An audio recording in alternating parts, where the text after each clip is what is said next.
My door will always be open to anybody who wishes to contribute positively to this country. So if it is dialogue that will guarantee security, waje kwa meza. Uhuru sits with ODM rebels in Migori as Raila stays put in the city. Kwa hivyo hawa watu wanakimbia huku wakisema huyu hajapata, yule hajapata, yule amekuwa nini, huyu amekuwa nini. Hiyo wanapoteza wakati yao. Shida yenye tuko nayo ni watu wawili. And now in Kisumu wakinegotiate na Raila. Today, I'm telling you intelligence. Jubilee top leadership fights to contain their own rebels. We put our work together, then decided to launch the Kefa Sidandi Fund. Luo civilization. Meet Kefa and Sidandi, the new Luo alphabet. Mimi sioni ikiwa vizuri wanaume kurithi wanawake wenye wameachwa. Hatutakubali wanaume wakitaka kufanya kitu yote wanasema mwanamke mwanamke mwanamke. And no inheritance please. New anti-wife inheritance bill triggers debate. KTN Weekend Prime with Yvonne Okwara.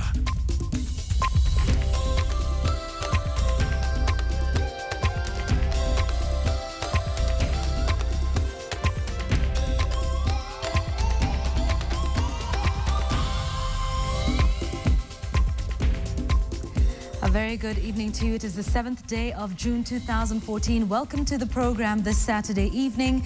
And don't forget, Samba Buzz returns today. Now, the Harambee Stars may not have made it to the World Cup, but we do have a Kenyan referee, and that is what the discussion will be all about today. The referees and, of course, the coaches who are steering the African teams into the World Cup that is set to begin next week. So do stand by for that. It's coming a little later in the program. Let's first start with the top stories of the day. Tonight, President Uhuru Kenyatta has maintained his stance that his government will only engage in dialogue with CORD if the talks are aimed at addressing problems affecting the country. Hinting at his discomfort within CORD's wish to include the disbandment of the IEBC in the agenda, the head of state indicated that the opposition should desist from endless politicking and allow him to serve his term to conclusion. And as Fred Muller reports, Uhuru's touchdown in Nyanza begins Jubilee's answer to the renewed political energy of the CORD team.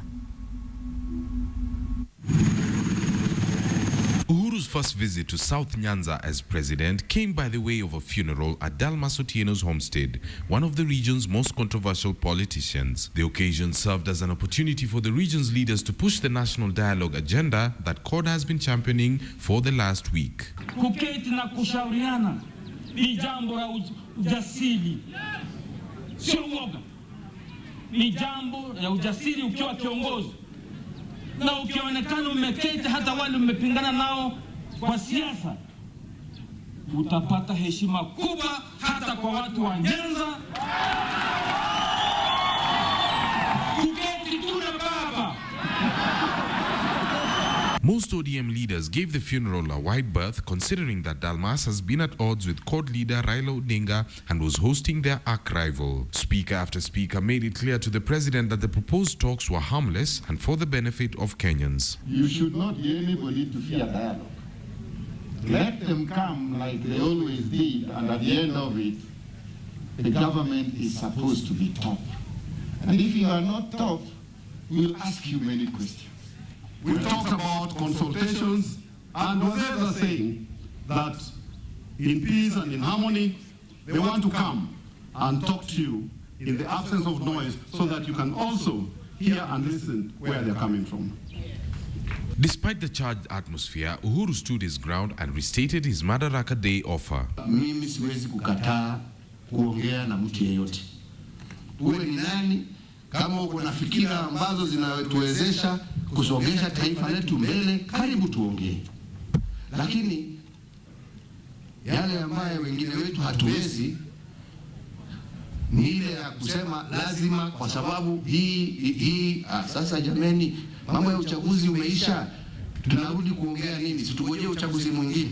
The cloud of grief at the funeral served to diffuse the political tension that had been building up after the president announced he would attend. Dalmas Otieno's daughter Evelyn passed on 2 weeks ago after suffering fatal myocarditis. She was 31. After the verbal exchanges that have dominated news this week, the president's message to court remains the same. We can have talks, but not under the terms that you're trying to dictate. Fred Omulo, KTN, Migori County. Now, the president's visit to Migori put him on the podium with perceived ODM rebels, tellingly in the absence of ODM leader Raila Odinga. Raila Odinga said he was engaged in Nairobi and could not attend the Rongo function, which was the burial of the MP Dalmas Otieno's daughter. Samogina now takes a look at what political message might emerge from today's events.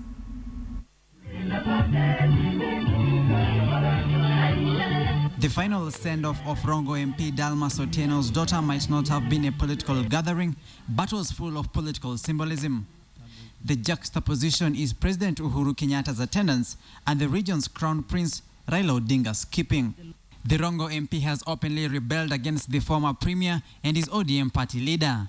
To cap the frosty relationship between the two is Dalmas Otieno's intention to form a party in the Nyanza region considered ODM exclusive vote bloc. Your Excellency, you will remember soon after you were sworn in, I told you 3 things. Personally, as Dalmas Otieno, I don't want to lose any friend. But I always compete my friends in business. I compete my friends in politics, but I don't want to lose any. Raila skipped the burial, saying he was busy in Nairobi meeting with ODM Nairobi delegates. Insiders say the meeting deliberated on the opposition's push for a national dialogue forum. Sisi zote ni wa Kenya ambao tuko na jukumu ya kuja pamoja baada ya uchaguzi kuleta watu wetu pamoja na ndio tuweze sasa kufanya maendeleo wakati tunatarajia mkondo mwingine wa siasa. But in his Nyanza backyard, his absentia was a confirmatory test of the proxy wars with the Rongo MP and Nairobi Governor Evans Kidero, both accused by Raila allies of being too friendly with the Jubilee administration. Kidero rattled ODM when he openly supported the re-election bid of Migori Governor Okoth Obado of the PDP party instead of a CORD candidate. If you're in love with a beautiful woman, everybody wants her. After seeing the last 50 years, we've been looking for this girl. And we'll continue to look for this girl. Now we will work with you. And we are working with you.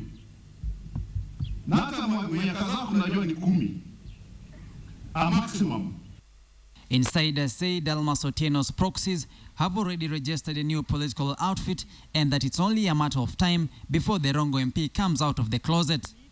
The party only known by its initials, CCM.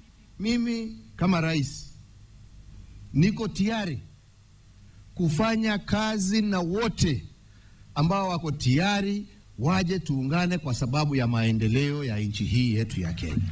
On the flip side, President Uhuru and Dalmas Otieno enjoy a cozy political friendship.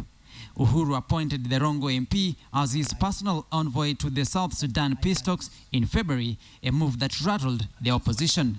The president's presence in Nyanza essentially showcased the rebel lineup in Raila Odinga's region, Kidero and Dalmas appearing to be carving their political path outside the ODM cronism. Whether it is the beginning of tilting of political scales in the Nyanza region, the big question is, will Raila Odinga clip the wave of opposition that is mounting in his own backyard?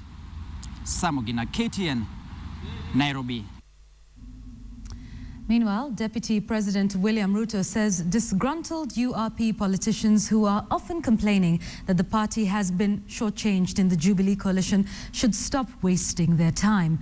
Ruto read the riot act to Jubilee rebels inside URP, saying their rebellion was tantamount to supporting the opposition. Patrick Amimo reports.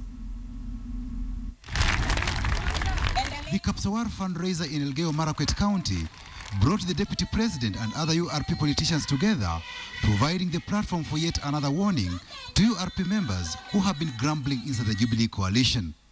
Kwa hivyo hawa watu wanakimbia huku wakisema huyu hajapata, yule hajapata, yule amekuwa nini, yule amekuwa nini. Hiyo wanapoteza wakati yao. There are people who are announcing that kuna shida kwa URP. Shida yenye tuko nayo ni watu wawili. Mmoja ni mlevi wa kulala mtaro. They are now in Kisumu wakinegotiate na Raila. Today, I'm telling you intelligence. Nimeambiwa wako huko wakipanga. The deputy president said the Jubilee Alliance was not about sharing power, but was keen on reconciling a country that had been deeply divided after the 2007 post-election violence. Those who have a hangover believing that the Jubilee administration is going to be about the MOUs of the NAC administration, or is going to be about the Mukatanusu issues of the Grand Coalition, they are having, they are dreaming during the day. Ruto says that by constantly criticizing the Jubilee government, the rebels were effectively supporting the opposition. Wabunge wetu wasiwe ndio wanahujumu ile program tuko naye ya kuhakikisha kwamba kuna usalama Kenya, ama kuna vyakula Kenya, ama hali ya uchukuzi inaendelea katika taifa letu. The deputy president also maintained his stand against the court team's calls for a national dialogue. Wale wenye bunge, kuna bunge watu wa CORD, kuna bunge watu wa Jubilee wazungumze. Kuna bunge la Senate watu wa Jubilee na CORD wazungumze.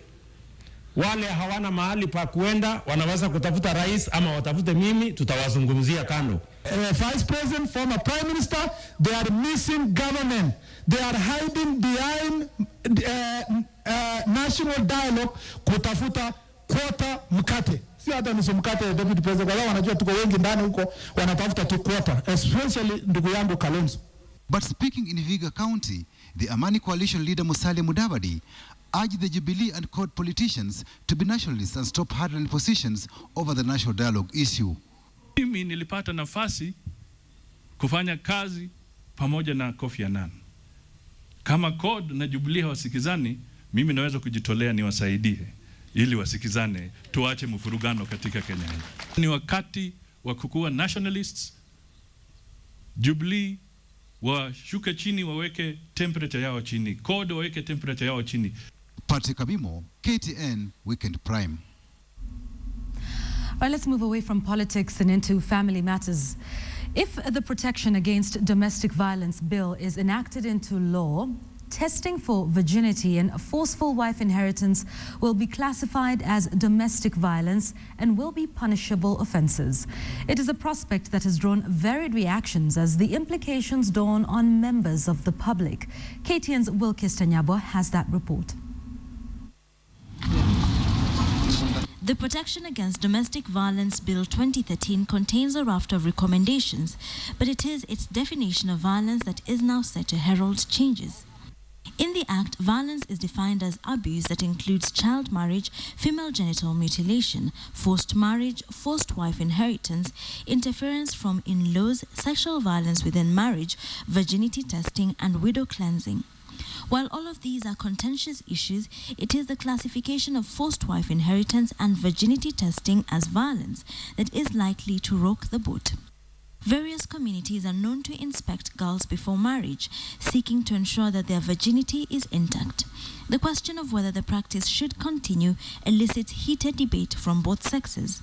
Hiyo ni kukosea akina dada heshima. Maana hiyo ni kuingilia tuseme privacy yao. Wasichana wapimwe kabisa kabla waolewe. And in many parts of the country, wife inheritance is a common practice intended to ensure young widows are taken care of and the property left to them remains in the family. The bill, however, deems forced inheritance an act of violence. Hatukuwa na magonjwa mingi, lakini sasa kuna magonjwa tofauti kiasi kwamba ukirithi bibi huwezi jua mzaa alikufa ugonjwa gani.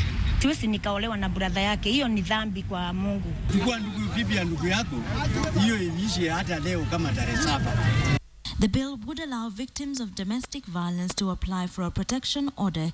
It would also enable minors who had been married off to apply for a protection order through an adult. The bill criminalizes repeated insults, ridicule, name-calling, and repeated threats that cause emotional pain.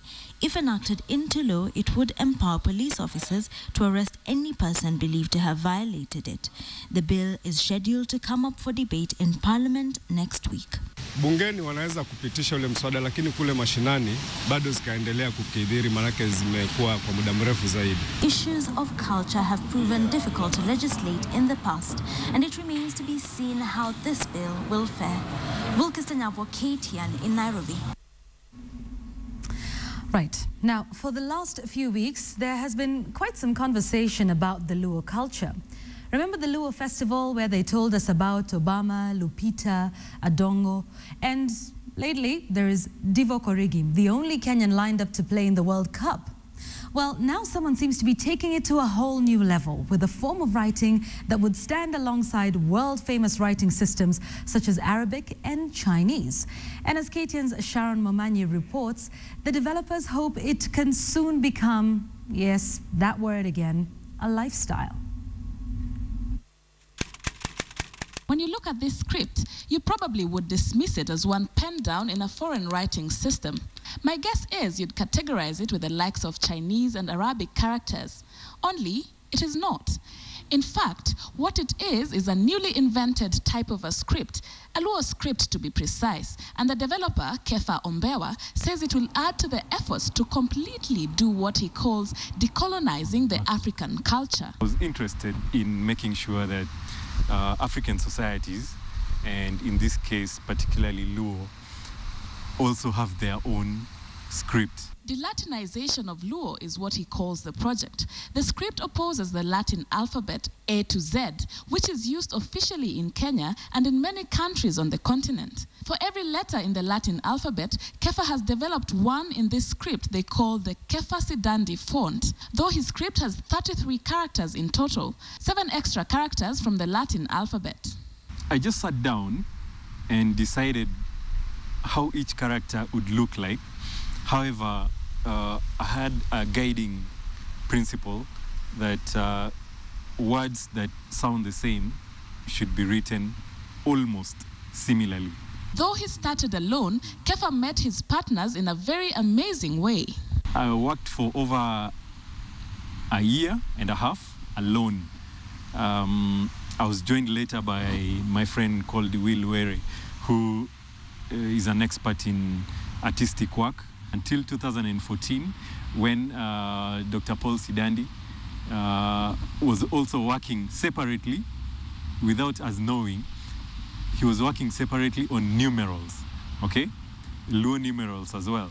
He put our work together, then decided to launch the Kefa Sidandi font. The font is embedded on his website, kefaombewa.com, and can be installed on a computer, after which it appears as one of the drop-down font options on Microsoft Word. It is different, and if you doubt, look at what your next wall clock might look like. Or perhaps a t-shirt. And what are numbers without a good old calendar? But the script would require one to take time to learn the characters. Yet, according to Kefa and his partner, Professor Sidandi, African history must be written in an African script. Yes, most of our work has been on Twitter. When you introduce the font to people, I usually have two extreme responses. Either someone who really wants to learn it and wants to help me, or the people who are very averse to it. So let's try writing my first name. We begin with the combined sound sh or sha, as Kefa calls it in his script. So there's a symbol for that combined sound, sh, and that is it. Then we have a, then r, then o, and n.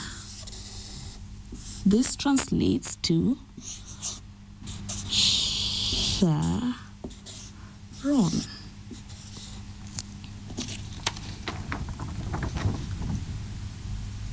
Bingo. Not so easy, but do I say? With tongue-in-cheek, I ask Kefa whether this is part of the hyped Luo culture, famed for doing things different and with elaborate flamboyance. So now, they even have their own font and script. All of them are incorporated. Why? Because I want to make it an African script. So if the Luo want to enjoy the script and own it, I don't mind. But it is an African script. Bring us together as Kenyans, and we'll have a common identity as Kenyans. It should, but it needs to begin with the children, right in the earliest stages, so that it spreads. The Latinization of African languages started a while ago. It's only that people are not familiar with it. However, the difficulty maybe has been digitization.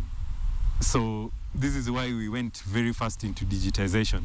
So when all this is done, I envision an Africa that is de-Latinized all the way from West Africa to East Africa. There's a whole history of writing systems, from alphabets, ideograms, pictographs, and hieroglyphics, all which convey meaning in graphic form. And Kefa and his colleagues hope that their script will be the latest contribution to this rich tradition. Sharma Manyi, KTN. Trust a Luo to talk about de-Latinization of the African language. Jaluo. All right, let us know what you think about that story. Use the hashtag #WritingLuo on Twitter, and you can also SMS us your thoughts 22155. Would you want your children taught in this script? Okay, let's move on now. Travelers were held up for more than 3 hours at Ntulele on the Narok Maimahi Road during protests by hundreds of angry Maasai youth. They were protesting against the traffic police officers at Ntulele police station, who they claim are working in cahoots with taxi operators to spoil their motorcycle transport business. Tourists heading to the world-famous Masai Mara Game Reserve were among those blocked by the youth who burnt tires along the road. They claim they have lost more than 50 motorcycles in the area in the last 12 months. They also accuse the police of applying the traffic laws selectively to the disadvantage of the locals.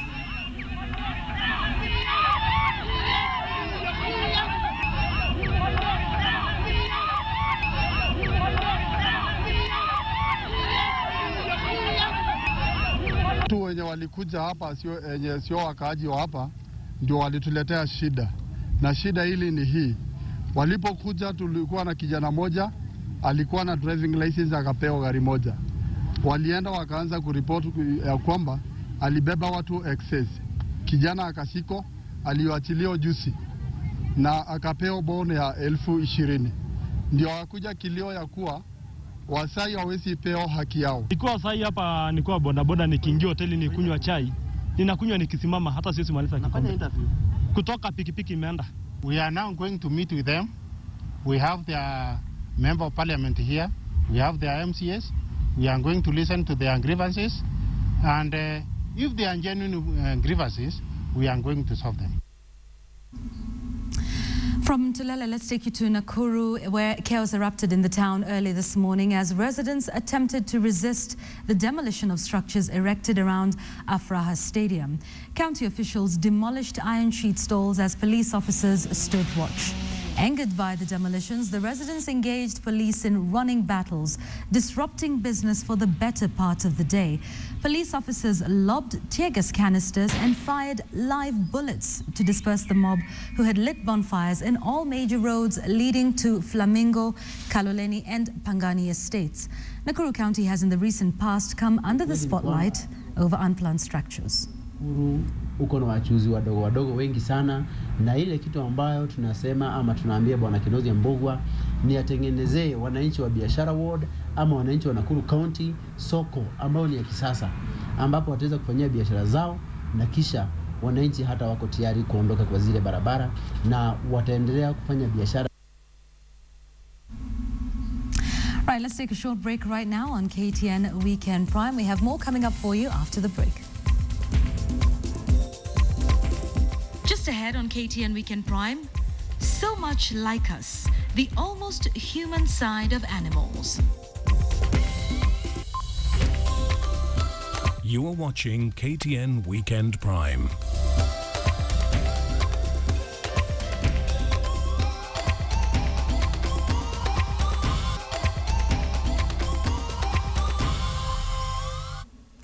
Welcome back. Now, let's take you to Lewa Conservancy, where a very interesting selection of animal species live.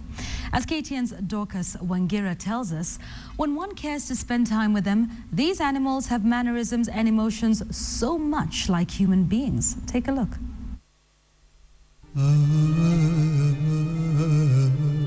On 15th May 2014, Mountain Bull, an enigmatic elephant, was found speared to death at Mount Kenya Forest. He was 46. No other animal in Kenya ever had a greater impact on wildlife conservation like him. I mean, if I tell you a little bit of a story about Mountain Bull, and he was famous and infamous. He was a renowned fence breaker because he knew that his tusks didn't conduct electricity. So he'd curl his trunk back like that underneath his mouth, underneath his lip, and he'd use his tusks then to break the wire. Or he'd put a foot on the post at the bottom and he'd push. Or he would use another animal, another elephant that he was with, and he'd push that elephant through the electric fence so that elephant... Mountain Bull was the basis of the construction of the Lewa, Ngarendare Forest and Mount Kenya Elephant Corridor. This was constructed by the Lewa Conservancy, KWS and other stakeholders. This route was for elephants to migrate. It had previously been blocked by human activity in Mount Kenya and is now a World Heritage Site. Interestingly, he refused to use the corridor for a while. Losing Mountain Bull has really been a sad for us. And we hope maybe because at least Mountain Bull have created the corridor, since the corridors have been open up to date, we are talking of more than 400 elephants which have been gone through that corridor. Elephants are some of the most inspiring creatures. When an elephant dies, the herd mourns and remembers their lost one even years after they are gone.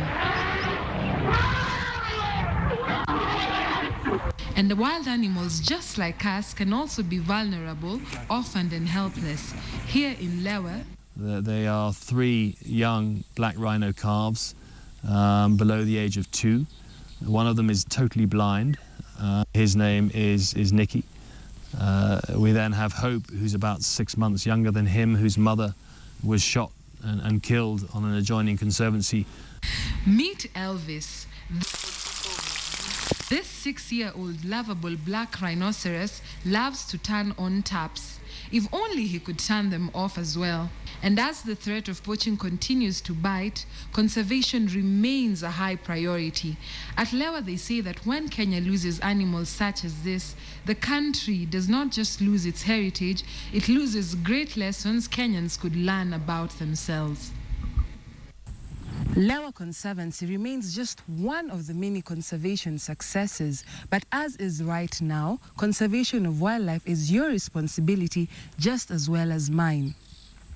Dorcas Wangira, KTN, Meru County. Women in management and leadership positions have been urged to take up their positions at work with courage and confidence and teach other women how to climb the corporate ladder. Speaking in Nairobi today, renowned Kenyan news anchor Catherine Kasavuli emphasized that women should mentor each other and take risks by engaging themselves in new activities and taking new assignments. This was the 3rd session this year, and the day's theme was climbing the corporate ladder. We're going to speak to this boy. We're going to get him. And applaud you. All right. All right. As all of us have been telling you, set very high goals, extremely high goals, because you never really know what your ability is. A lot of us have set goals and they were mediocre goals. Take the risk. Sometimes the undoing is on us. We are the ones who are being too modest. And as you take the risk, ask yourself, will this thing give me more skills and experience? Will this thing help me grow my relationships and widen my networks? Some inspiring stuff there for women. Make sure you attend the next session. We want to take a short break, but I need to read just one tweet that's coming in regarding the story Sharon Momanyi did, and it's from Joseph Mbo, who's watching in Kisii Town. He says, remember, speaking the Luo language is no longer a surprise. It shows how bright you are. Yes, keep them coming in. 22155 is our SMS number. On Twitter, it's at KTN Kenya. We're taking a short break now, but Samba Buzz is coming up in a short while. Joshua Kemboi and his team are ready to take you through some analysis. It's only a few days to the World Cup, so do stick around for that conversation. Athletics championships, the trio were considered despite skipping the national trials that ended at the Nyayo National Stadium today. Athletics Kenya named a strong team that was handed over to the National Olympic Committee that is in charge of the Commonwealth Games. The last day of the national trials at the Nyayo National Stadium provided athletics enthusiasts with quality competition that culminated with the naming of the Kenyan team to the Commonwealth Games in Glasgow, as well as the Africa Athletics Championships in Morocco. World 1500 meters champion Asbel Kiprop and Commonwealth defending champion Silas Kiplagat will not feature in the Kenyan team. Kiprop is just from running in the Rome Diamond League, dropped out of the race that was won by Ronald Kipkemboi in a time of 3 minutes, 34.6 seconds ahead of Elijah Manangoi.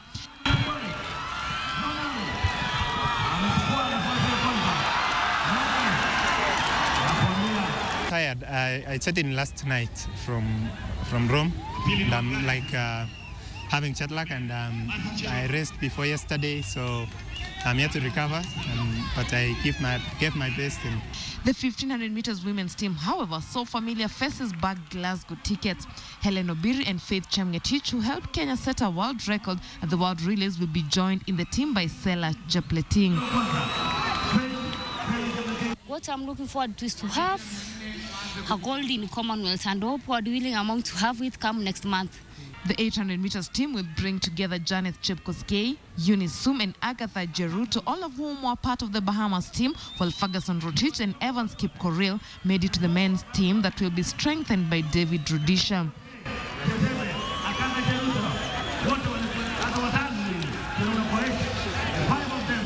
This year's national trials witnessed competition between new faces as well as veterans, but in the 3,000 meters steeplechase race, it was conspicuous new faces.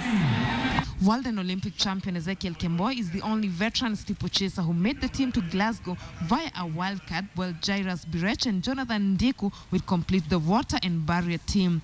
Former world junior champion Mercy Cherono will champion the 5,000 meters race after emerging the national champion in 15 minutes, 26.66 seconds. Now I'm going to do my training well, because maybe for Rome I was a bit tired because of maybe doing in Bahamas. Walter Moenga, Stephen Barasa, Philip Omai and Mark Mutai are some of the sprinters who made the Commonwealth Games team that will report to the residential training camp next month. And shifting gears from athletics to some soccer news, where 4 goals and 2 scorers was how it was at the Afraha Stadium in Nakuru as host Ulinzi Stars settled to a 2-2 draw with the visiting Sony Sugar. In the other match of the day, City Stars settled to a 1-1 draw with Thika United. Edwin Oduor scored all Sony Sugar's 2 goals, while international Stephen Waruru replied for the home team. Sony were the first to find the net in the 26th minute from a ball delivered by Samuel Onyango. Ulinzi Stars leveled matters 4 minutes later through Waruru. Waruru completed his brace after completing Kevin Amoi's free kick from the edge of the box before Oduor added his second. Nyayo Stadium will be the place to be tomorrow, where rivals Gor Mahia and FC Leopards clash. City Stadium will host the match between KCB and Sofapaka. Bandari will be seeking to bag maximum points at home when they welcome Chemelil Sugar, while Muhoroni Youth entertain top fry Nakuru. Right, and let's now wind up our bulletin tonight. I want to just take some of your feedback, by the way, on writing Luo, which was our trending hashtag tonight. Oguna, at Oguna, you say Yawa. In the beginning was the word. The word was Luo, non-Latinized, ISO certified, Giniwa Sekao. All right, and then there's this one that I absolutely must share with you from Onduso VJ.